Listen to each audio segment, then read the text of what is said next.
नमस्त्री वर्धमानाय निर्धूत कलिलात्मने सालोकाणां त्रिलोकाणां यद्विद्या दर्पणायते यद्विद्या दर्पणायते। अहिंसा परमो धर्म की, विश्व धर्म की, जैन धर्म की, चारित्र चक्रवर्ती समाधी सम्राट शांतीसागर मुनी महाराज की, समस्त मुनी संघ की, आणि इतर खास करून ज्यांचं सानिध्य लाभलंय ते निर्भय सागरमुनी महाराज की, ननी सागरमुनी महाराज की। आज 2-2.5 वर्षानंतर पहिल्यांदा धार्मिक व्यासपीठावरती बोलण्याची संधी वाळवेच्या श्रावक श्रविक आणि वीर चव्हाणांच्या, ते पण शांतीसागर महाराजांच्या पुण्यतिथी दिवशी माझं सद्भाग्य मी समजतो।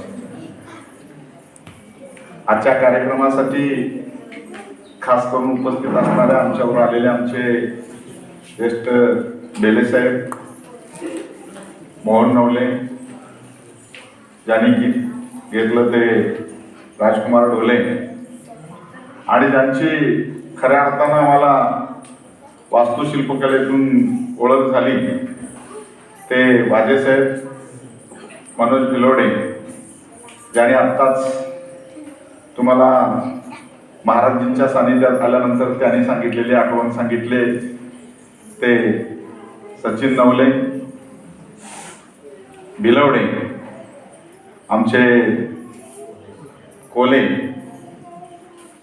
संगनायक, उपसंगनायक आणि आप्पा, बजरंग आप्पा। सर्वप्रथम रमेश कोले साहेबांचं स्मरण करून मी माझ्या मनोगताला सुरुवात करतोय। खरोखर 2 वर्षापाठीमागे कोणी भविष्यवाणी सांगितली असती तुम्हाला सगळ्यांना घरात बसावं लागणार आहे, शाळा बंद होणार आहेत, मंदिरं बंद होणार आहेत आणि सगळं जग थांबलं जाणार आहे, तर तो भविष्य सांगणाऱ्याला नक्कीच सगळ्यांनी मारला असतं किंवा गळ्यात काढला असतं। पण या धावत्या जगात कुठंतरी थांबलं पाहिजे, कमी कर्जामध्ये जगलं पाहिजे, हा शांतीसागरांचा विचार, आपल्या 24 तीर्थंकरांचा विचार आपण अंगीकारला पाहिजे। हेच कोरोनातून शिकवलं गेलेलं आहे, एवढं तरी आपल्याला लक्षात येणं अत्यंत महत्वाचं आहे। आज मला खरोखर इथं वाळव्यात आल्यानंतर अतिशय आनंद झाला। त्या लहान मुलांच्याकडे बघून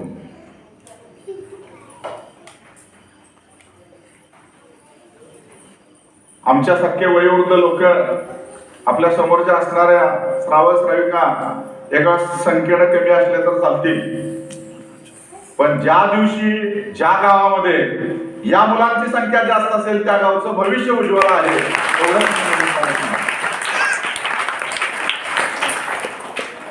त्याचं कारण आत्ताची मुलं म्हटलं तर कुठल्या तालावर नाचतात माहित आहे, पण गोपण फिरवी तर आकण करिता शेतात भगवंत भेटला, बाबा मला पाखरात अर्यंत दिसला, या गाण्यावरती ताल चढणं आणि मंत्रमुग्ध होणं हा भाग फार महत्वाचा आहे, अत्यंत महत्वाचा आहे। आज आपण गतिमान झालेलो आहोत, आरोग्य आपलं चांगलं घडत चाललेलं आहे। खरं म्हणजे आपलं आयुष्य वाढायला पाहिजे होतं, वाढलंय का कमी झालंय ते बघा, आणि वाढलं असलं तर जगण्याची इच्छा राहते का बघा साठीनंतर, आणि जगण्याची इच्छा राहिली तरी जगू देतात का हे पण बघा।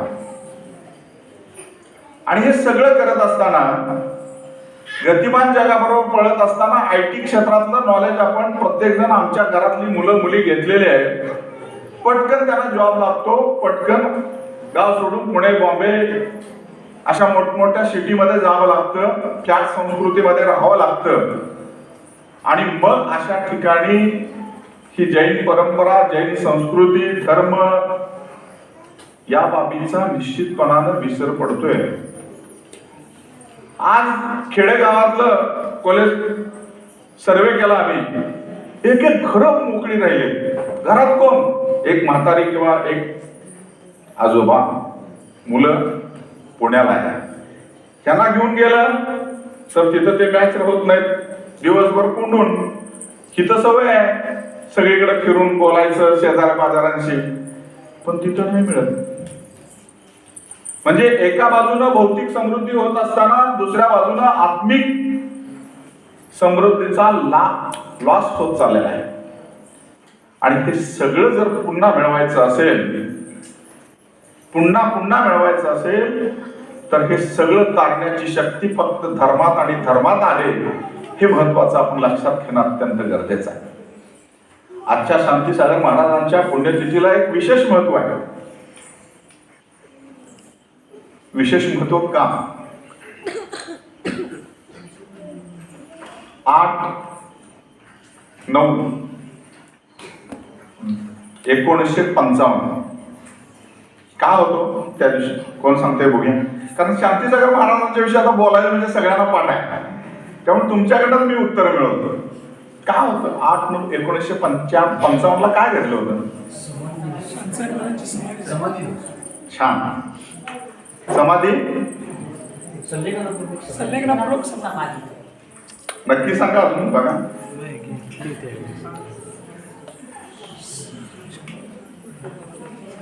हा सांगा. छान.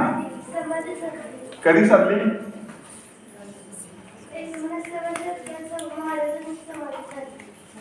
अगदी बरोबर आहे, पण त्याच्याही पेक्षा एक विशेष महत्वाची बाब आहे. 8/9/1955 ला 24वा दिवस होता त्यावेळी. आणि त्या दिवशी त्यांनी संपूर्ण मानवतेच्या मनात आणि हृदयात कोरलं जावं असं अंतिम उपदेश दिलेला होता. हे महत्वाचं लक्षात ठेवलं. का होता अंतिम उपदेश? जावा, संसार करा, मोठं व्हा, हा उद्देश होता. संयम धारण करायला शिकव. बाबांनो, भिवू नका. संयम धारण करायला भिवू नका. सत्यात सम्यकत्व आहे. दर्शनीय कर्माचा उदय, स्वाध्याय, तपस्या, या सगळ्या बाबींचा वहापोह करून नुसता जेवतो म्हटलं तर पोट भरत नाही.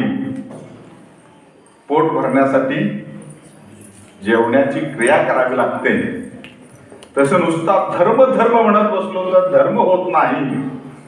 धर्म करण्यासाठी धर्माचं मर्म जाणून घेणं अत्यंत महत्वाचं आहे. आत्मकल्याण करून घेण्यासाठी आत्मध्यानामध्ये लीन होणं अत्यंत महत्वाचं आहे. आत्मचिंतन करणं गरजेचं आहे. आणि ह्या आत्मचिंतनानं आपल्या आत्म्याला एक स्फुल्लिंग फुलतं आणि आपलं जीवन उजळून जातं. आपण काय करतो? आत्मचिंतन करतो का? आपण चिंतन करतो. मला एक नवीन विषय मिळाला आहे, चिंतन करतो आपण. कशाचं चिंतन करतो? शेजाऱ्याच्यात काय झाले, त्या गल्लीत काय झाले, माझ्या पोराचं कसं होणार, तो कधी सुराला लागणार, हे चिंतन असलं पाहिजे. पण असं चिंतन कोण करत नाही. माझं पोरगं संस्कारयुक्त असणार, माझा मुलगा व्यसनमुक्त असणार, माझा मुलगा धर्माचरणाला जगणार, हे चिंतन कुठेतरी तुमच्या आमच्यात कमी पडलेलं आहे, निश्चितपणानं कमी पडलेलं आहे. आणि त्यामुळे भौतिक समृद्धी असून सुद्धा मानसिक अस्वस्थता मात्र तुमची आमची प्रचंड झालेली आहे. कारण त्याला जी धर्माची किनार पाहिजे ना, पंचरंगी ध्वज जसा फडफडतो तसं आमच्या घरामध्ये सकाळी भगवंतांचे श्लोक आले पाहिजे, तेच दुर्मिळ झाले. घरातले वयोवृद्ध लोक नको झाले. सुखी कुटुंब, छोट कुटुंब आणि सुखी कुटुंब, घरात कोण नसावे आणि आले तरी फक्त मदतीपुरतं यावे, फॅशन झाले आता. अमेरिकेला मुलगा जातो, आई वडिलांना घेऊन जातो. कशासाठी घेऊन जातो माहित आहे तुम्हाला? काय सांगायची गरज नाही. तेवढं झालं की थांबताय का तिथं, पटकन निघून येतात. पण ह्या सगळ्या गोष्टीला तारणारा जर कोण असेल तर ते केवळ संस्कार. आणि हे संस्कार कधी करायचे असतात? म्हातारपणी, तरुणपणी, बालपणी संस्कार करायचे असतात. आणि म्हणून मी सगळ्यात जास्त आमच्या समाज व्यवस्थेमध्ये कुणाला किंमत देतो तर ते पाठशाळेच्या शिक्षकांना किंमत देतो. कारण त्यांचं कार्य अत्यंत महत्वाचं आहे. एका त्यागीपेक्षा सुद्धा मोठं काम त्यांचं आहे, हे धाडसानं विधान करतोय. तुमचं कौतुक करण्यासाठी नाही, पण यांच्या पाठीशी तुम्ही सगळेजण उभं राहायला पाहिजे. आज त्या एकट्या आहेत म्हणून तुमचं हे धर्म मंदिर फुललेलं आहे. त्या मुलांच्या चेहऱ्यावरती हास्य बघून मला निश्चित आनंद झाला. मुनी महाराज तर काम करतातच, त्याबद्दल मला काय बोलायचं नाही आहे. पण आज खऱ्या अर्थानं जी गरज आहे उत्तम श्रावक बनवण्यासाठी, उद्या इथं या व्यासपीठावरती दोघं तिघं बोलण्यासाठी कुठनं आणायची मुलं? कोले एका दिवसात कोले तयार होत नाही. एका दिवसात सचिन नवले तयार होत नाही, मनोज भिलवडे तयार होत नाहीये. एका दिवसात आमचे बजरंग गावडे तयार होत नाहीये. त्याला कुठं तरी हे सगळं धर्माचं खत पाणी घातलं जातं, घालावं लागतं, त्यावेळी हे निर्माण होत असतं. आणि म्हणून शांतीसागर महाराजांची पुण्यतिथी फार महत्वाची. शांतीसागर महाराजांची पुण्यतिथी का महत्वाची कोण सांगते बघूया? शांतीसागर महाराजांची पुण्यतिथी 66वी पुण्यतिथी साजरी केली. कितवी पुण्यतिथी साजरी केली? 66वी. बरोबर आहे ना? पुण्यतिथी का साजरी करायची कोण सांगते? शांतीसागर महाराजांची पुण्यतिथी का मोठ्याने करायची? बघूया तुमच्या भाषेत काय तुम्हाला सांगता येईल, बघूया कोण सांगतो. काय सांग? सांगतो काय घेऊन उभी राहा, सांग ना. नाही तिला तिला काय सांगायचं संबंधी मनसोक्त संबंधी सांग. आज पुण्यतिथी साजरी केली का नाही? का करायची साजरी? कोणाला? महाराजांना शांती मिळण्यासाठी. बा महाराज जिवंत आहे, मग शांती कशी मिळणार? ठीक आहे, असू दे.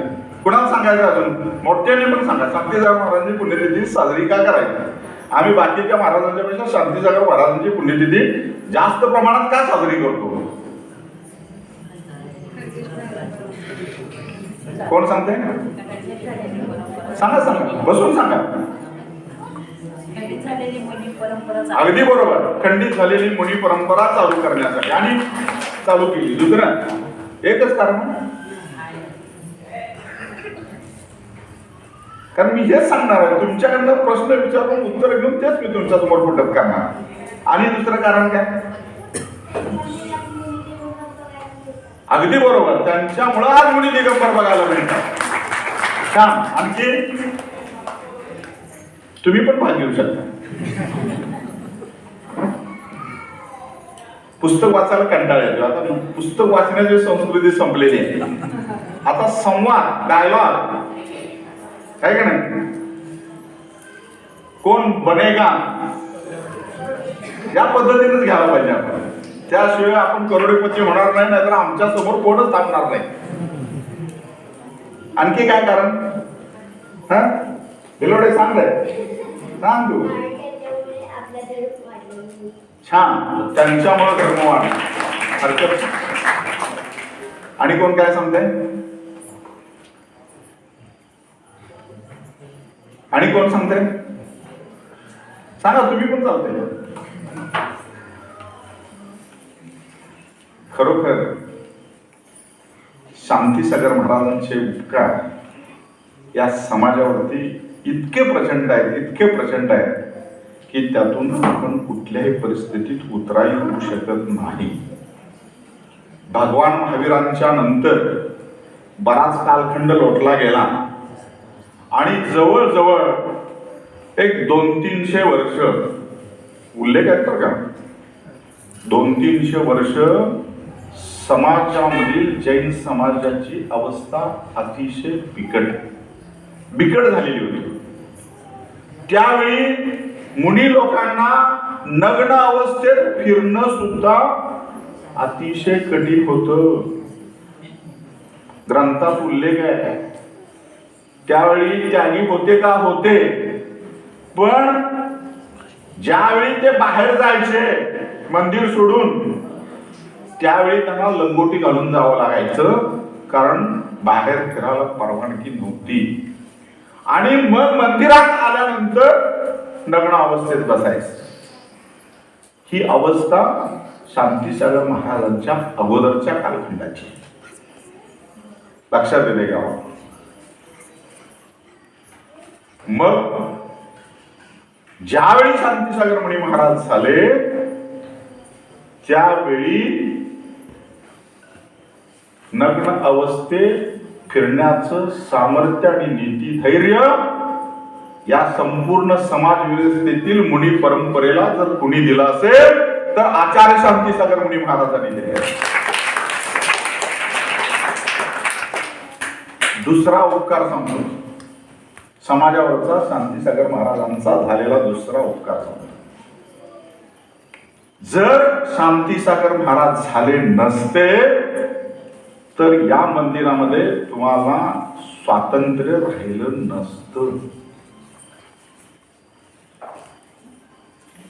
त्याच्यासाठी 3 वर्ष त्यांनी उपवास केलेला आहे आणि त्या 3 वर्षाच्या उपवासाच्या तपस्येनं जैन धर्म हा एक स्वतंत्र धर्म म्हणून मान्यता घेतली. न्यायमूर्ती ठरला आणि गडकरी या 2 न्यायाधीशांच्या कडून एका त्यागीनं वळवून घेतलेला आहे.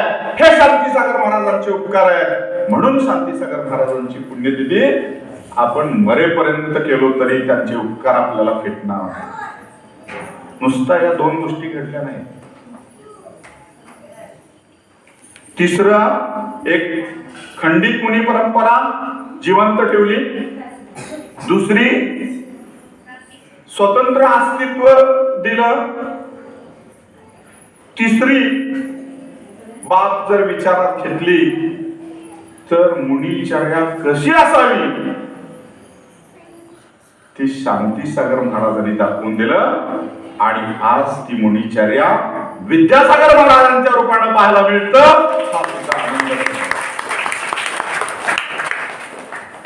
शांतीसागर टू विद्यासागर, बघा तुम्ही प्रवास. चर्या कशी असावी? अशा मुनींच्या सारखी असावी. निर्भळ जे शास्त्रात सांगितलेलं आहे ती चर्या फक्त शांतीसागर महाराजांनी दाखवून दिली. पुढची गोष्ट जर विचारात घेतली तर चौथा उपकार या समाज व्यवस्थेवर शांतीसागर महाराजांनी काय केलंय? सल्लेखना मरण कसं साधायचं हे सुद्धा कुणी शिकवलं असेल तर शांतीसागर मुनी महाराजांनी शिकवलेलं आहे. लक्षात घ्या. 100-125 कोटी या समाज व्यवस्थेमध्ये सगळेच मरतोय हो आपण. मरतोय ना. जन्माला आलोय म्हणजे मरणारच आहे. आणि म्हणून आपलं काय साजरं केलं जातं? मेल्यानंतर वर्ष श्राद्ध केलं जातं. आणि अशा महान व्यक्तींचं काय साजरं केलं जातं? पुण्यतिथी साजरी केली जाते. त्यांची जयंती साजरी केली जाते. जयंती आणि पुण्यतिथी साजरी करणारी जी आत्मे आहेत ते महान आत्मे आहेत. आणि म्हणून त्या आत्म्यांच्या चरणी निदान त्यांच्या पुण्यतिथी निमित्त आणि जयंती निमित्त आपण समर्पित व्हायचा एक दिवसासाठी तरी. हा उपकार शांतीसागर महाराजांनी आपल्यावरती केलेला आहे. थौलासारख्या दुर्मिळ ग्रंथांचं पुनर्जीवन करण्याचं काम शांतीसागर महाराजांनी केलेलं आहे. किती गोष्टी केल्या. बालविवाह सारख्या रूढी परंपरा ज्या समाज व्यवस्थेमध्ये होते ते गाडण्याचं काम केलेलं आहे. कितीतरी गोष्टी शांतीसागर महाराजांनी केलेल्या आहेत. एक आणि नुसताच केलेले आहेत, ते आचरणात पहिला आणलेले आहेत आणि मग ते सांगण्याचा प्रयत्न केलेले आहे. आणि म्हणून शांतीसागर महाराजांची पुण्यतिथी मोठ्या प्रमाणात वीर सेवा दलाच्या वतीनं करण्याचा प्रयत्न केला जातो. शांतीसागर महाराज जर नसते तर वीराचार्य बाबासाहेब कुचनुरे जन्मले सुद्धा नसते. आणि बाबासाहेब नसते तर आज 44 वर्ष अखंडपणानं काम करणारं वीर सेवा दल आणि पाठशाळा मला पाहायला सुद्धा मिळालं नसतं कदाचित. ही वस्तुस्थिती आपण लक्षात घेणं अत्यंत महत्वाचं आहे. हे शांतीसागर महाराजांचे उपकार आहे.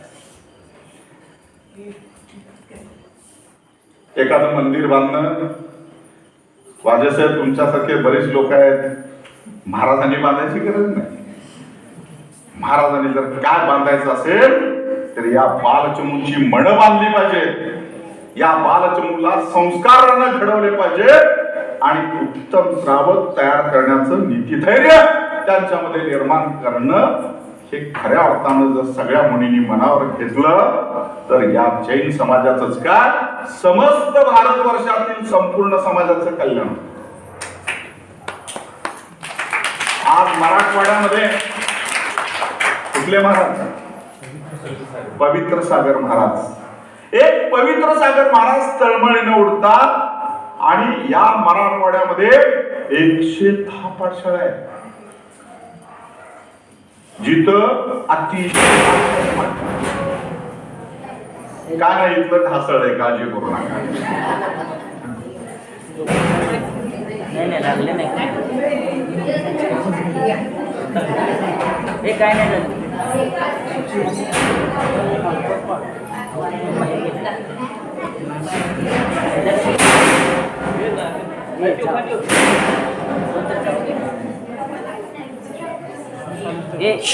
पुढे बघा. आणि म्हणून या शांतीसागर महाराजांना जन्म देणाऱ्या मात्या पित्यांना सुद्धा धन्यवाद दिले पाहिजे. भीमगोंडा त्याचा उल्लेख चांगल्या पद्धतीने आलेला आहे.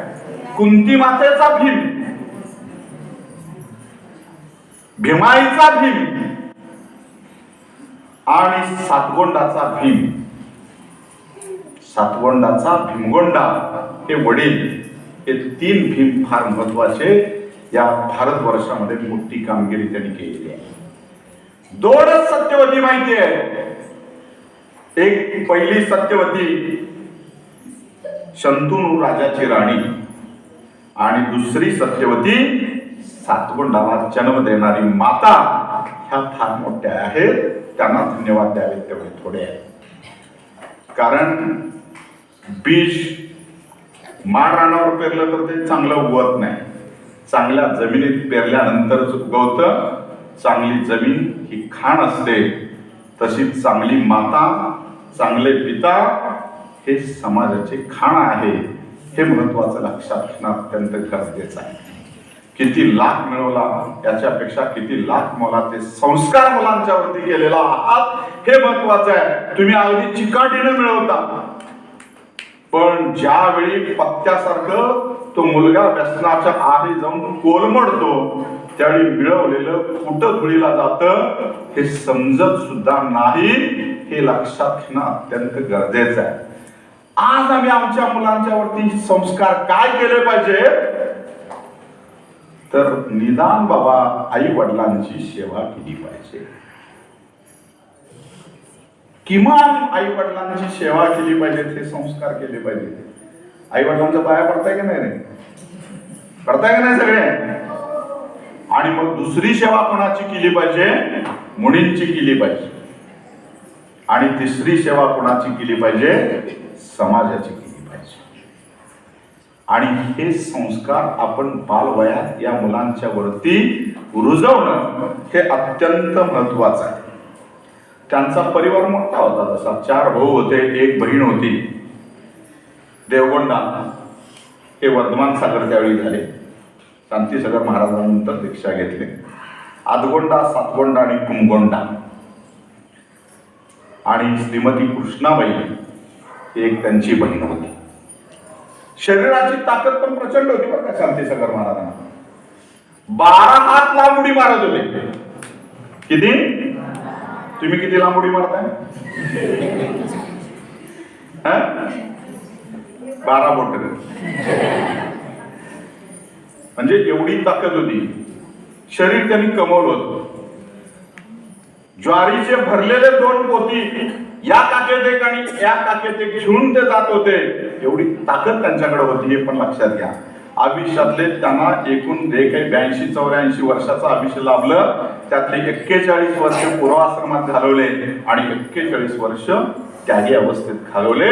आणि त्या 41 वर्षातील प्रत्येक क्षण आणि क्षण हा समाज व्यवस्थेच्या परिवर्तनासाठी घालवला. 20,000 किलोमीटर पायी चालायचं सोपं आहे का? शाळेपर्यंत जाण्यासाठी आम्हाला आता काय लागतं? सायकल पाहिजे सुरुवातीला, त्यानंतर काय पाहिजे असते? स्कूटी किंवा गाडी पाहिजे. त्याशिवाय पोरं जातच नाही. एकटंच आहे दिव्या, काय करायचं म्हणते देतोय. एकटं म्हणून ते आपल्याला एकटंच पाडालंय हे मात्र विसरावं. एकटंच पाडालंय आपल्याला. म्हातारपणी तुम्ही एकटंच राहा. जन्मच एकट्याला दिलाय, काय करायचं? खरोखर वाईट अवस्था आहे. आज आमच्या समाजाची एवढी किती कोटी मुली मोक्षाला गेलो, अगणित आहे का नाही? मग एवढे कोटी मोक्षाला गेले आणि आमचा 1 कोटी सुद्धा लोकसंख्या नाही आमच्या समाज व्यवस्थेची. काय झालंय? समाज परिवर्तन झालं, समाजाचं धर्मांतरण झालं, अनेक जाती व्यवस्था निर्माण झाल्या आणि त्यात लोक पावत गेलो. शिल्लक राहिलोय फक्त किती? 85 लाख. किती लाख? 85 लाख. त्यात पण 85 बाजूला 85 तोंड आहे. किती पंथ आहे? पंथ बंद करून संत निर्माण करूया आपण. संतांची गरज आहे, पंथांची गरज नाही. संत फार महत्वाचे आहेत आणि हे संत शांतीसागर महाराजांसारखे संत असावे हे सुद्धा तितकंच महत्वाचं आहे. याचा अर्थ बाकीचे नको असं नाही आहे. आदरणीय आहे. 108 मुलगुणावरती त्यांनी विजय मिळवलेला असतो म्हणून त्यांचं आपण दर्शन घेतो, हे विसरून आपल्याला चालणार नाहीये. आणि म्हणून सर्वसाधारणपणानं त्यांच्या दीक्षाविधी मुनी महाराज हे काय सांगत बसत नाही. कुणाकडनं दीक्षा घेतली, काय झालं, ह्या बाबी महत्वाच्या नाही. समडोळीला मात्र आचार्यपद मिळालं, आपल्या गावाजवळ मिळालं, हे सुद्धा धन्यवाद मानावे तेवढे थोडे. आणि त्यानंतर 1937 साली गजपंत या ठिकाणी त्यांना चारित्र्य चक्रवर्ती ही पदवी मिळाली. 14 ऑगस्टला नियम संलग्न घेतली, 17 ऑगस्टला यम संलेखना घेतली आणि 8 सप्टेंबर 1955ला समाधीमरण. सर्वसाधारणपणाने त्यांची तपस्या किती मोठी आहे. आता बघा तुम्ही किती वाजता आलाय तुम्ही मंदिरात? 7:30 आहे की 7:30ला आरती वगैरे झाली. किती वाजले? 9:15. कधी बाबा एकदा जातोय, किती वेळा ऐकून घ्यायचं? है की नाही? 2 तास आपल्याला दम निघत नाही. आम्ही मात्र तुम्ही इथनं गेल्यानंतर घरी जायचं, जायला 11:30, दुसऱ्या दिवशी ड्युटीला क्षमा नाही आम्हाला, ड्युटीवर गेलंच पाहिजे. पण शांतीसागर महाराजांचं स्मरण करूया. किती वर्ष उपवासात घालवली माहितच आहे. किती? 9,700. ठीक आहे, कमी जास्त संख्या. किती मोठं तप केलं. या पंचम कालामध्ये हे तप करायचं सोपं नाही. निष्क्रीडित तप म्हणजे काय हो? कोण सांगते? निष्क्रीडित तप म्हणजे काय? सांगा. बरोबर आहे? एक दिवस आहार, एक दिवस उपवास. हा सांगा ताई. अगदी बरोबर. बघितलाय सगळ्यांनी? शांत अगदी असतं माझ्यासारखं. कसं असतंय? शेळाचा आयाळ बघितलाय की नाही? अगदी क्रूर वाटतो. शेळाचं नाव घेतलं तरी आपल्याला भीती वाटते की नाही? तो ज्यावेळी वनातून जात असतो त्यावेळी कसा चालतो माहितीये? कसा चालतो?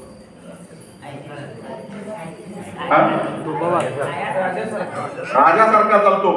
4 पावलं पुढे गेल्यानंतर इकडं तिकडं बघतो आणि मग पुढे जातो. कारण तो त्याला माहित आहे मी क्रूर आहे, मला सुद्धा एक दिवस बळी पडावं लागणार आहे. हा धूर्तपणा तो लक्षात ठेवून सगळीकडं 4 पावलं गेल्यानंतर इकडं तिकडं बघितल्याशिवाय पुढे जात नाही.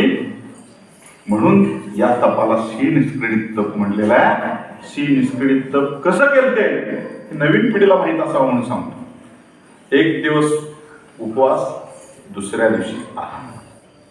2 दिवस उपवास, 1 दिवस आहार. 3 दिवस उपवास, 1 दिवस आहार. 4 दिवस उपवास, 1 दिवस आहार. असं किती दिवस? 16 दिवस उपवास, 1 दिवस आहार. परत 15 दिवस उपवास, 1 दिवस आहार. परत 14 दिवस उपवास, 1 दिवस आहार. परत असं क्रमाक्रमानं करत परत 1 दिवसावर येऊन ठेवायचे. असे निष्क्रीडित उपवास त्यांच्या आयुष्यामध्ये त्यांनी 3 वेळा केलेला आहे. त्यांच्या आयुष्यामध्ये किती वेळा केलेले? 3 वेळा. आपण 3 वेळा जेवल्याशिवाय राहतो आहे का नाही? म्हणजे किती मोठा त्याग आहे, किती मोठी तपस्या आहे, किती मोठी ध्यानधारणा आहे. ज्यांच्या अंगावरती साप खेळलेलं सुद्धा समजत नाही, मुंग्यानं चावा घेतलेलं सुद्धा समजत नाही. एवढं तपामध्ये लीन राहायचं सोपं आहे का? अभ्यास करत असताना 5 मिनिटं जरा कुठं कळायचं झालं तर लगेच आपण काय करतो? लक्ष विचलित होतं. म्हणून आपण लहान राहतो, आपण महान होत नाही. म्हणून आपल्या पुण्यतिथी साजऱ्या केल्या जात नाहीत. हे महत्वाचं लक्षात ठेवायचं आहे. किती मोठं तपस्या. 10 दिवसाचं 1 वेळा असे 10 उपवास केले. 9 दिवसाचं 6 वेळा असं 54 दिवस उपवास केले. 8 दिवसाचं 7 वेळा असं 56 दिवसाचं उपवास केले. 7 दिवसाचं 6 वेळा असं 42 दिवसाचा उपवास केलाय. 6 दिवसाचं 6 वेळा असं 36 वेळा उपवास केले.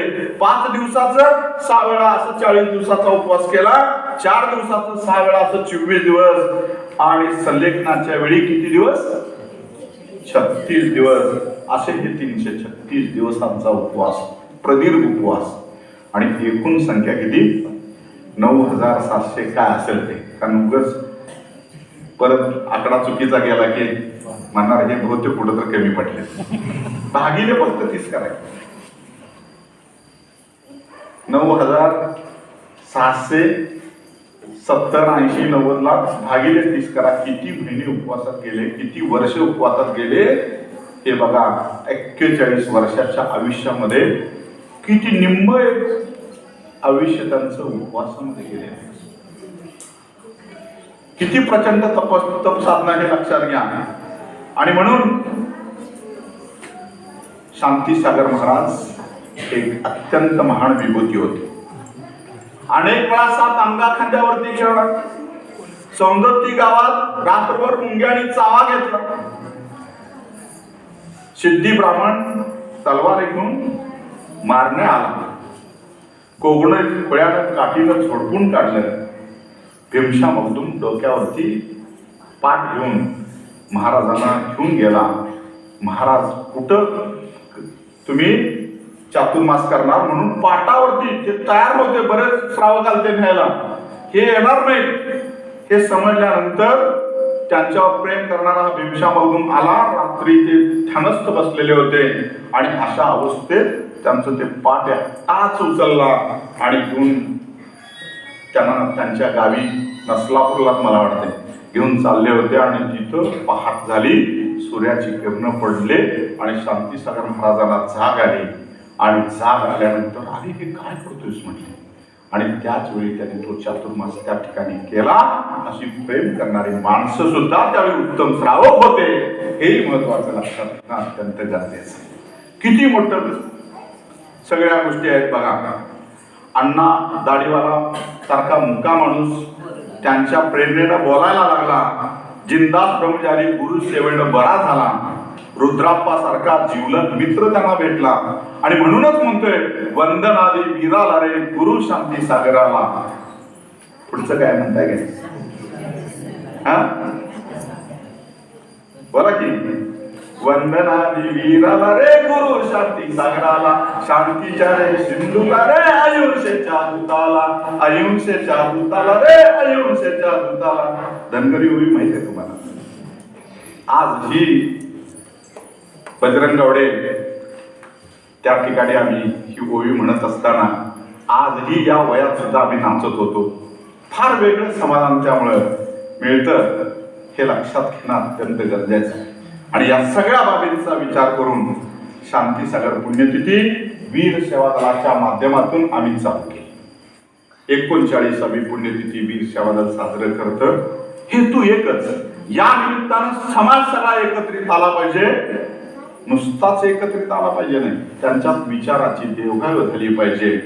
पुढच्या 10 वर्षाचा समाज कसा असला पाहिजे याचं चिंतन आणि मंथन आमच्यात झालं पाहिजे. काय नेमकं केलं पाहिजे. वर्षाला महापूर यायला नाही काय केलं पाहिजे. घर सोडून गावाकडे गेलं पाहिजे. दुसऱ्या काय केलं पाहिजे. घर सोडतील शेतीच काय. शेती सोडून तर जाऊ शकत नाही. बदललं पाहिजे. काय बदलायचं. पावसाळी सोयाबीन घ्यायचं नाही. उन्हाळी सोयाबीन घ्यायचं. एक पहिलं काम. लावण ऑगस्ट नंतर आडसाली लागण करायचं म्हणजे सदासजी बुडणार नाही. या गोष्टी आपण शिकणार आहोत. शिकलंच पाहिजे तरच या सगळ्या गोष्टी घडणार आहेत. जर या महापुरात 2 विभूती तुमच्या वाळव्याला फार मदत केली.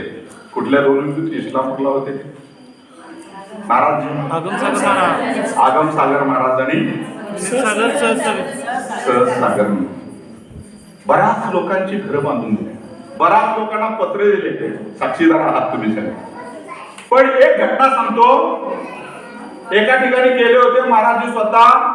कुडाचं घर होतं. एक म्हातारी राहत होती आणि त्या म्हातारी राहत असताना त्या कुडात बघितल्यानंतर त्यांना अतिशय वाईट वाटलं. आणि त्याच वेळी त्या कुडामध्ये एक एवढा फोटो तिथं खवून ठेवलेला होता. तो फोटो उचलून काढला. तो फोटो होता वीराचार्यांचा. आणि ते बघितल्यानंतर त्यांना पहिलं घर देण्याचं काम म्हणून बिलवडे केलेलं आहे. कोण सांगा त्यांचं नाव. सावळवाडीचे कोतळे. एक वीराचार्यांचा फोटो त्यांना घर दिला. म्हणजे श्रद्धा असेल भक्ती असेल तर शक्ती नक्कीच मिळते. पण श्रद्धा आणि भक्ती असणं अत्यंत महत्वाचं. एक वीराचार्य घडले शांतीसागर महाराजांच्या चरित्र वाचनानं. आणि मग या वीराचार्यांच्यामुळे वीर सेवा दलाची कुंतले दावणगिरीच्या अधिवेशनामध्ये निर्मिती झाली. आणि अखंडपणानं 44 वर्ष ते काम करत राहिलेलं आहे. मग ते कमी जास्त झालं असेल. सुरुवातीला झपाटलेली माणसं असतील. नंतर मरगळ असेल. कुणाला चिंतन करा असं वाटेल. कुणाला काय करा असं वाटेल. पण अव्याहतपणानं ते काम करत राहिलेलं. अव्याहतपणानं करत राहणार आहे. अनेक संघटना जरूर असल्या पाहिजे. कारण समाज व्यवस्थेमध्ये एकानेच कुणी मक्तेदारी घेतली नाही काम करण्याची. वेगवेगळ्या संघटना जरूर असल्या पाहिजेत. पण त्या संघटनेचा एकच हेतू असला पाहिजे की समाज परिवर्तन. समाज परिवर्तन जर केलो, ही समाज व्यवस्था जर टिकवली. पहिला म्हणायचे शेता शेजारी जैन असावा, घरा शेजारी ब्राह्मण असावा. आता म्हणतात शेता शेजारी जैन असू नये. ही व्याख्या मात्र तयार झाली, कारण शेतच आम्ही आता बंद केले. लक्षात येते. आणि गेलो तरी वादासाठी जास्त, सगळ्यात जास्त बांधासाठी केसेस कुणाच्या जास्त असतील? वाजेसाहेब, न्यायमूर्ती वगैरे साहेब परवा मेले, त्यांची मुलाखत घेतली होती. सगळ्यात जास्त आमच्या केसेस. संयम सुटत चालाय, जरा सुद्धा थोडाफार किरकोळ संयम आमचा राहिलेला नाहीये. आणि आता सर्वात जास्त डायव्हर्स होण्याचं काम, डिव्होर्स आमच्यातच आहे. समाज व्यवस्था बदलली पाहिजे. काय बदलायचं?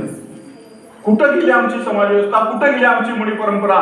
कुठं गेले आमचे ब्रह्मचारी? कुठं गेल्या आमच्या सगळ्या संघटना? उत्तर आहे का एका तर संघटनेकडं?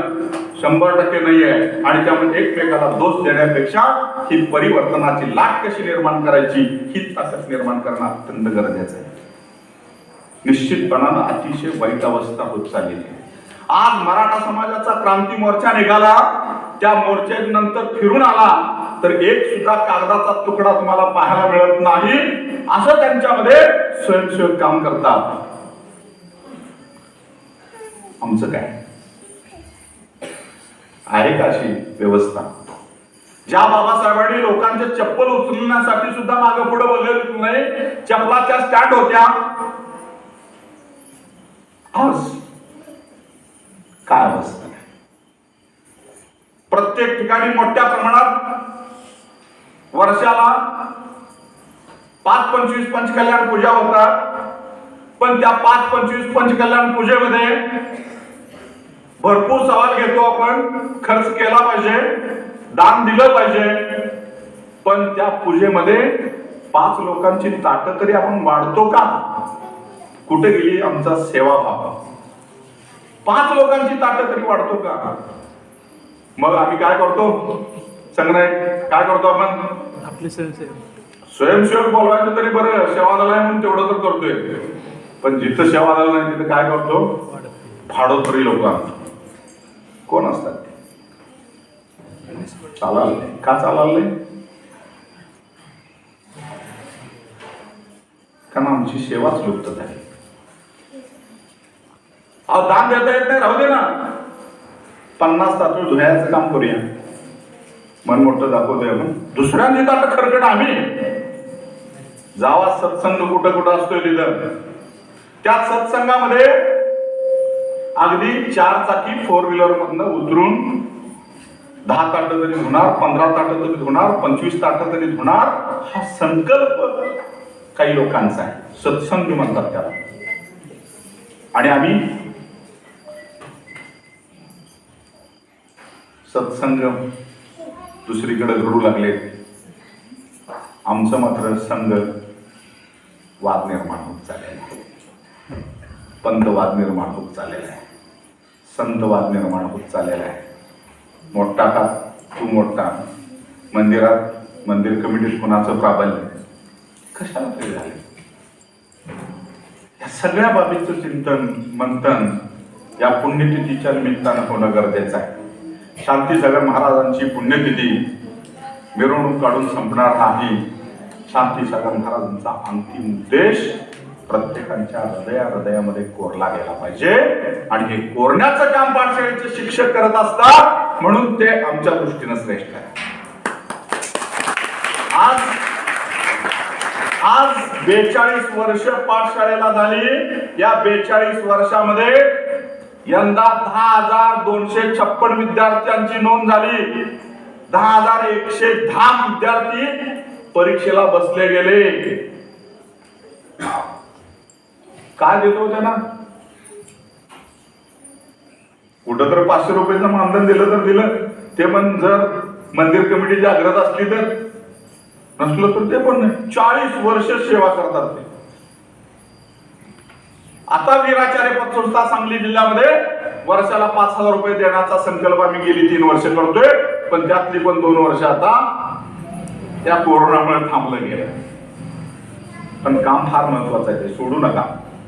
सगळ्यात महत्वाचं काम आहे. एखाद्या वेळी मुलींना आहार नाही दिला तर चालेल, पण या बालचमूंना संस्कार करायला कमी पडू नका. याच्यासाठी सगळेजण कटिबद्ध झाले पाहिजेत. आज मला आनंद वाटला, शांती विद्या सन्मती ऐतिहासिक पावन वर्षानिमित्तानं ही शांतीसागर महाराजांची पुण्यतिथी साजरी करून या बालचमूंचं तुम्ही स्वागत केला, सत्कार केला, बरं वाटलं. कारण याच गावामध्ये वधूवर सूचक पुरुषांच्यासाठी घ्यावं लागलं, बरोबर आहे ना? तुम्हीच घेतला होता, त्याचं उद्घाटनला पण मी चालतो म्हणून सांगतो. का असा प्रसंग तयार झाला? मुलांचा मेळावा घ्यावा लागतो, खास शेतकऱ्यांच्या मुलांचा मेळावा. बजरंग गावडे सगळ्या समाजात ही अवस्था आहे बरं का असं झालंय? त्याला जबाबदार कोण? आमच्याकडे ते काही जण म्हणतात शेवादल काय करते, काय शेवादल करू दे. ज्यावेळी तुमची मुलगी असते त्यावेळी तुम्ही चढून बसलेला असता कुठल्या झाडावर मला माहिती. त्यावेळी शेवादल, धर्म, दक्षिण भारत जैन सभा आणि काय शांती विद्या काय आठवत नाही. पण ज्यावेळी मुलगा लग्नाला येतो त्यावेळी मात्र वाटते काय आमच्या समाजात आहे, कोण मुलीच देत नाही, कोण मुलीच मिळत नाही. काय केलं पाहिजे आम्ही? शेवादलनं काय केलं पाहिजे? आधी ब्रह्मचारी राहावं म्हणून सांगायला पाहिजे. काय करणार तुम्ही? आणि यामुळे फार मोठी विघातक अवस्था तयार होत चाललेली आहे. धर्माची वाटचाल लोप पावण्याकडे चाललेली आहे, हे लक्षात घ्या. आज त्यामुळं समाजामध्ये नको नको त्या गोष्टी घडत चाललेल्या आहेत. आणि 10 वर्ष असं चित्र राहिलं तर समाज व्यवस्थेमध्ये जात नावाची चीज ही नामशेष झाल्याशिवाय राहणार नाही. हा एक शतक 21व म्हणून पुस्तक आहे माझ्याकडे, त्याच्यामध्ये एक सिद्धांत मांडलेला आहे 3 पॉइंटचा. त्यातला हा पहिला पॉइंट आहे. दुसरा पॉइंट सांगितलंय, मुलांना लिहिता येणार नाही. वाटचाल कुठल्या देशात नाही बघा तुम्ही, का लिहित्यात हे का नाही? शेतू अभ्यासक्रमाचं लिहूपर्यंत कंटाळा आला का नाही? आला का नाही रे? लिहिण्याची सवय मोडली. पहिला पत्र लिहायला बसायचे, त्या पत्राबरोबर डोळ्यातले धारा टप टप टप टप त्या पत्रावरती टपकायच्या आणि वात्सल्यानं ते लिहिलं गेलेलं पत्र ज्यावेळी दुसऱ्यांच्याकडे जायचं त्यावेळी त्यांना मन भरून यायचं. आता पत्र घरावर मिळणं कठीण झालंय आणि चांगलं पत्र म्हणून आता आम्हाला काय करावं लागतं? पत्र लिहिण्याऐवजी संकल्प पत्र भरून घ्यायची पाळी आलेली आहे. काय संकल्प करायचा? व्यसन सोडायचं, हा संकल्प. दुसरा संकल्प काय करायचा? मंदिराला जायचं. तिसरा संकल्प काय करायचा? मुली सेवा करायचं. काही पाळी आल्या, सक्तीनं करायची पाळी आल्या. भक्तीनं करा, सक्तीनं करायला नको. ज्यावेळी भक्ती येईल त्यावेळी आमच्या धर्माची शक्ती निश्चितपणाने वाढेल आणि त्याच वेळी जैन धर्माची संस्कृती ही फोपावेल, वाढेल, अन्यथा ही वाढणार नाही. याच्यासाठी कुठल्या भविष्यवाणाची गरज नाही. आणि म्हणून या पंचरंगामध्ये सगळे रंग सामावले गेले पाहिजे आणि त्या पंचरंगामध्ये अशोक चक्रच आम्हाला दिसलं पाहिजे. परस्परोपग्रह जीवाणू हे दिसलं पाहिजे. त्यागाचं प्रतीक असणारे 24 आरे दिसले पाहिजे आणि 24 तीर्थंकरांचा बोध आम्हाला झाला पाहिजे. 24 तीर्थंकर पण विसरावं, काही कारणामुळे 24 तीर्थंकर पण विसरतो. तीर्थंकराविषयी बोला म्हटलं तर किती महिलांना बोलता येईल सांगा? पुरुषांना तर येणारच नाही. एक सुद्धा पुरुष मला मिळणार नाही तीर्थंकरावर बोला म्हणून. कदाचित नवले जर आता अलीकडे आलाय त्यामुळे तुम्हाला बोलता येईल, पण तीर्थंकराविषयी बोलता येईल का? किती जणांना बोलता येईल? हात वर करा. विसरलो आम्ही तीर्थंकरांना. खरं आहे का नाही सांगा? तीर्थंकरांना आम्ही फक्त एकासाठी वापरायला चालू केलंय.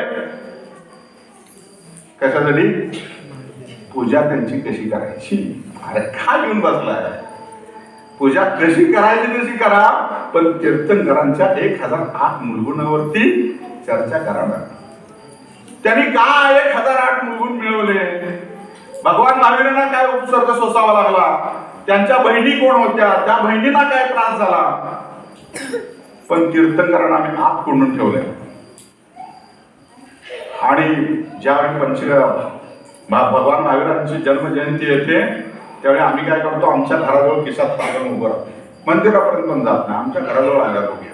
म्हणजे तीर्थंकरापेक्षा हा तीर्थंकर मोठा आहे का नाही बघा तुम्ही. जर वीर सेवादल निर्माण झालं नसतं तर एक पालखी सुद्धा त्याला कोण लोक मिळाली नसती. ही वस्तुस्थिती निर्माण झाली होती बाबासाहेब ज्यावेळी जन्मले त्यावेळी. 4 म्हातारे यायचे आणि कसं तरी काट्या लावून त्याला वर अडकवायचं. ही वस्तुस्थिती तुमच्यात नसेल वाढल्यात कदाचित, कारण पैलवान जास्त आहेत तुमच्यात. त्यावेळी व्यायामशाळा होता, पण ती पण आता बंद झाली. काय बंद झाली. मलखांबासाठी प्रसिद्ध असणारं वाळवण आता मलखांब बघण्यासाठी दुसऱ्या गावात जायची पाळी आहे. पुन्हा एकदा आरोग्याची काळजी घेण्याची वेळ निसर्गाने आणून दिलेली आहे. आता तरी जागा होऊया आणि या कोरोनाला घेऊन जगायची सवय लावून घेऊया. हे जगण्यासाठी परत एकदा आमचं धर्माची तत्व किती महत्वाची आहे हे सांगितलंय. कमी पैशात जगता येतं, कमी प्रवासात राहता येतं, कमी गरजेमध्ये आनंदी राहू शकतो, घरात एकमेकांच्या बरोबर गप्पा मारल्यानंतर आनंद मिळू शकतो. हे जरा जरा माहित झाले, पण मोबाईल नावाचं एक मात्र तरी अडचण आणते. आणि खरं ही धर्मव्यवस्था बिघडायला प्रत्येक समाजामध्ये जर कोण कारणीभूत असेल तर मोबाईल कारणीभूत आहे. तुम्ही अवश्य मला ना मोबाईल द्या, पण ते मोबाईल पोरग कशासाठी वापरते बघण्याचं भीती धैर्य ठेवा. किती पालकांचं आहे, कॉलेजच्या मुलांना मोबाईल देत आहे आणि त्यांचे कॉल्स कुठले आलेले आहेत ते बघण्याचं धाडस किती पालकांच्याकडे आहे काय? 100% मी गॅरंटी देतो. जे माता किंवा जे पिता आपल्या कॉलेजच्या मुलाचं मोबाईल पकडून त्याच्या कुठले कॉल येतात हे बघण्याचं नीती धैर्य आहे, तेच घर सुरक्षित असणार आहे. बाकीच्यांची घरं असुरक्षित आहेत याच्यासाठी कुठल्या भविष्यवक्त्याची सुद्धा गरज नाही. लक्षात ठेवा, मोबाईल आला आणि कॉलेजचं पोरग किंवा मुलगी जर बंद खोलीत बोलायला चालू करायचं झालं तर आंतरजाती विवाह नावाचं वारं तुमच्या घरात लवकर शिरणार आहे हे लक्षात ठेवा. ते पोरग जर बोलत बोलत अंगणात गेलं तुम्हाला सोडून, किंवा ती मुलगी जर अंगणात बोलत बोलत बाहेर गेली तर लक्षात ठेवा लवकरच तुमच्या घरामध्ये मंगलवाद्य वाजण्याचं बंद होणार आहे. हे लक्षात ठेवा. आणि मग पश्चाताप करत बसायचं, मी एवढं सगळं करतोय, सोळसकारण लोपी करतोय, हे करतोय, सगळं करतोय, तरी पण माझा मुलगा मुलगी असं केली, मी आता उद्यापासून मंदिराला जात नाही. काय म्हणण्याला अर्थ आहे?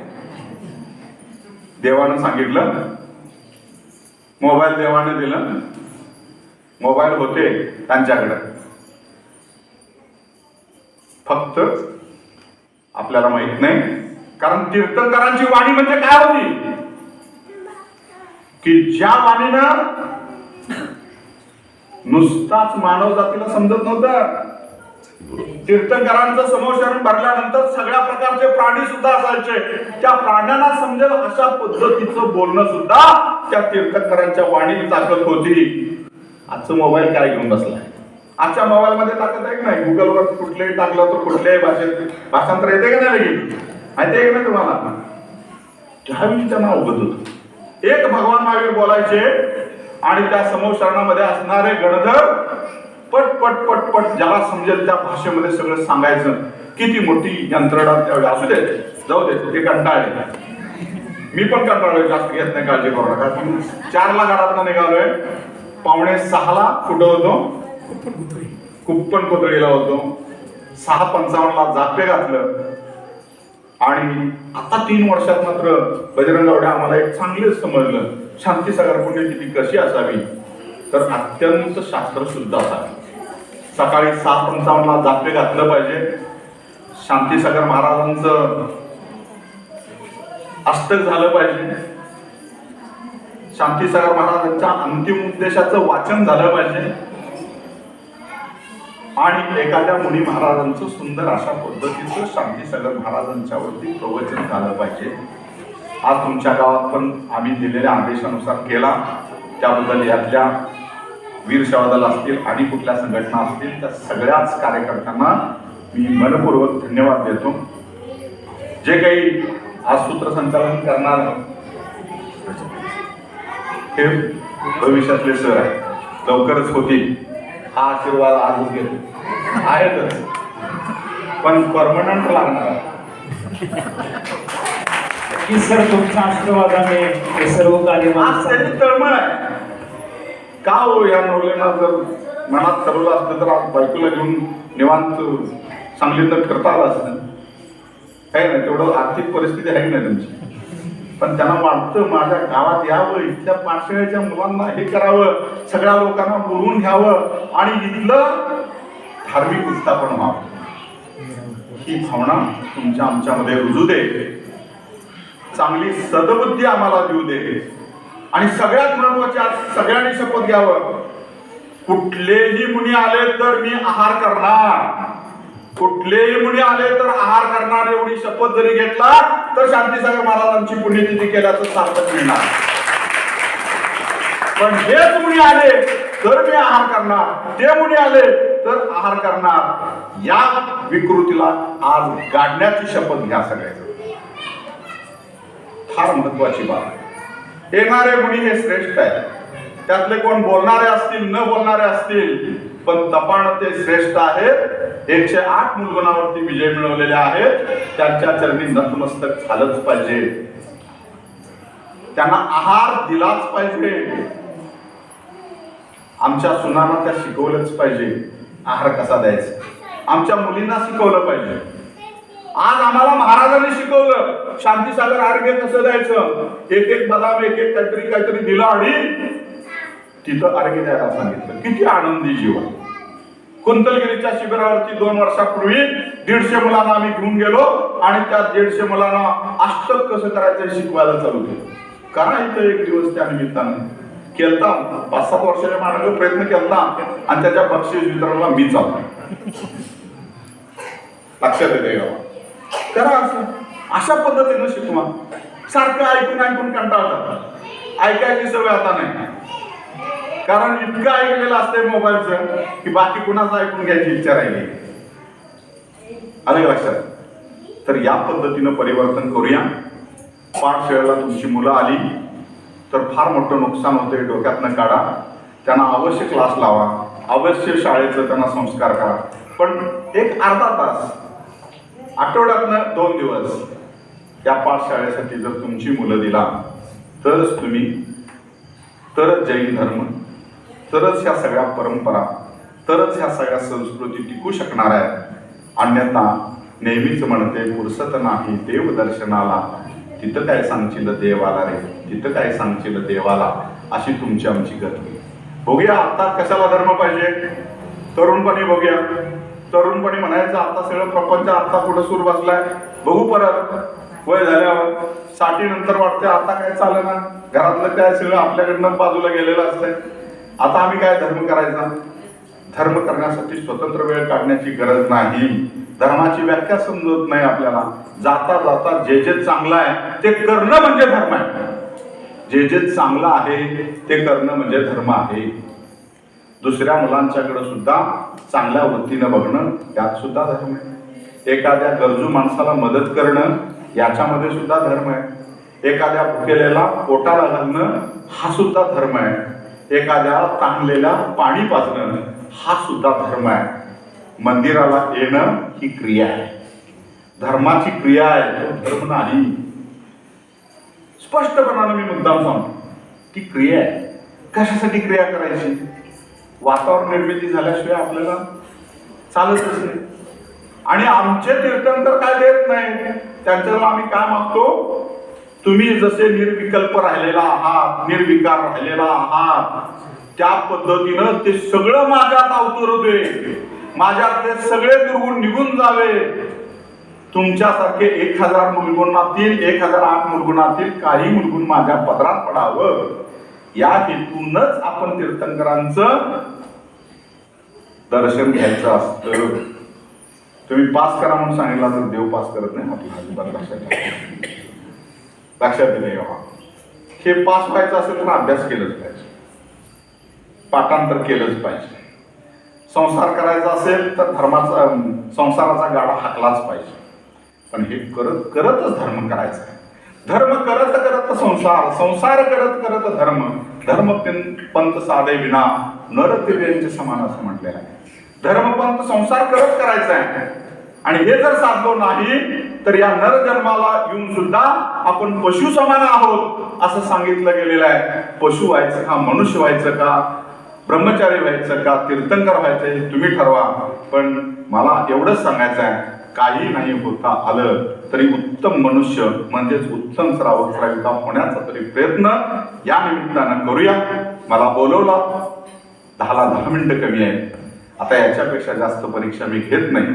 बोलत असताना जरा परकट बोलणारा माणूस आहे म्हणूनच मला वीर शवादाचं अध्यक्षपद दिलं असावं असं मला वाटतंय. दुसरं काही माझ्याकडे आहे लक्षात येते. कधी या 2-3 वर्षात काम खंडित झालं, पण वीर शवादलाचं काम चालू आहे बरं का.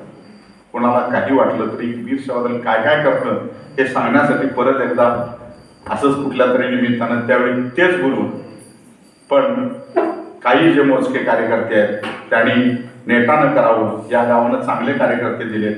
विजय नवलेसारखा कार्यकर्ता दिला, बिलोडेसारखा कार्यकर्ता गेला. ते बघितल्यानंतर त्यांच्यामध्ये वीराचे आम्हाला दिसायचे, निश्चित दिसायचे. आज ते जरा मागं पडले, काही कारणामुळे पडले असतील. कदाचित त्यांच्या रूपानं कोणीतरी इथं काम करत असते. ते बहीण त्यांच्या मिसेसच्या रूपानं असेल आणि कोणाच्या रूपानं त्यांची मुलं करत असतील. पण ही पताका दिव्यानं दिवा तेवट ठेवूया, ज्योत से ज्योत जलाव, ज्ञान की गंगा वाहते चलो. हेच या निमित्तानं शिकूया. बोलत असताना मनोवचन कायनं कोणाचं दुखवलं असेल, कोणाला दुखवलं असेल, जरा परकड बोलत असताना कधीतरी टोचलं जातं. पण टोचण्याचा हेतू एकच आहे की अक्युपंक्चर झालं पाहिजे आणि तुमच्यातले दोष निघून गेले पाहिजे, एवढाच हेतू आहे. एवढ्यासाठी मला क्षमस्व. पर्युषण पर्व लवकरच. आता आपल्याला कितपत घेता येतं, काय करता येतं, हा भाग जरी असला तरी थोड्याफार प्रमाणात घ्या. निश्चितपणाने इथं 61 महिला पूजेसाठी बसतात. त्या पूजेला बसणाऱ्या सर्व महिलांना आम्ही धन्यवाद देतो, कारण तुम्ही पूजेला बसता म्हणून या मुलींना समजतं. उद्या त्या पूजेला बसतील. तुम्हीच पूजेला बसायचं बंद केलं तर त्यांना पूजा म्हणजे काय समजणार नाही, लोपी म्हणजे काय समजणार नाही. त्यामुळे तुम्ही ही ज्योत तेवतच ठेवलेला आहात. त्याबद्दल पुन्हा एकदा तुम्हाला धन्यवाद देतो. संयोजकांनी मला संधी दिल्याबद्दल त्यांचं आभार मानून माझे 2 शब्द संपवतो. जय हिंद. नक्कीच सर, पाठशाळा म्हणजे काळाची गरज, सुसंस्कार म्हणजेच समाजाची शान. धन्यवाद सर. मी आभार प्रदर्शनासाठी बालब्रह्मचारी अशोकभाईंना आमंत्रित करतो. त्यांनी आभार मानायचं आहे मान्यवरांचं.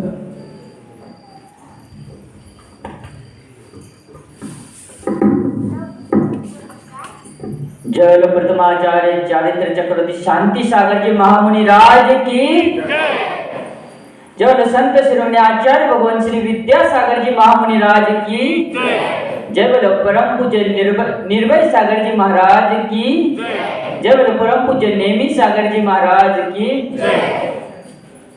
आपण सर्वजण या ठिकाणी उपस्थित राहिला त्याबद्दल सर्वप्रथम आपल्या सर्वांचा आभार मानतो. सर, आपल्यापुढे गोष्ट सांगू इच्छितो.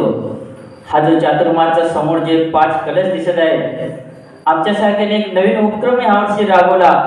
किंबहुना दुसऱ्या गावामध्ये त्यागी चातुर्मास होत असताना हा एक उपक्रम त्या लोकांनी सुद्धा अवलंबावा म्हणून आम्ही आचार्य वर्धमान सागर पाठशाला कलश म्हणून स्थापना केलेला आहे.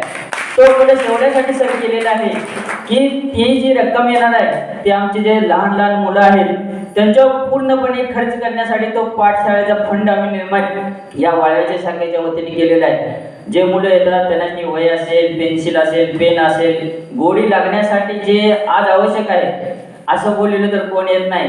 काय तर द्यायचं म्हटलं, चॉकलेट द्यायचं म्हटलं तर हे चॉकलेट, पेन असेल, पेन्सिल असेल अशा पद्धतीने कार्य आमच्या शाखेने केलेलं आहे. म्हणून आचार्य वर्धमान सागर महाराज पाठशाला कलश ठेवलेला आहे. या ठिकाणी वीर सेवादल मध्यवर्ती समितीचे अध्यक्ष तसेच वीराचार्य बाबासाहेब कुचनेरे पतसंस्थेचे चेअरमन, तसेच महाराष्ट्र राज्य पतसंस्था फाउंडेशनचे संचालक आदरणीय राजोबा सर या ठिकाणी आले. त्यांनी अत्यंत उत्तम रीतीने आचार्य शांतीसागर महाराजांच्या बद्दल आपल्या समोर विचार मांडले. त्याबद्दल समस्त दिगंबर जैन समाज वाळवा, वीर सेवादल वाळवा, वीर मंडळ वाळवा व शांती विद्या सन्मती चातुर्मास समिती वाळवा यांच्या वतीने सरांचं आभार मानतो. तसंच आजच्या कार्यक्रमाचे अध्यक्षस्थान वाजे साहेबांनी भूषवलं त्याबद्दल त्यांचाही आभार मानतो. तसेच वीर सेवा दलाचे संचालक माननीय नवले साहेब या ठिकाणी उपस्थित राहिले, त्यांचाही आभार.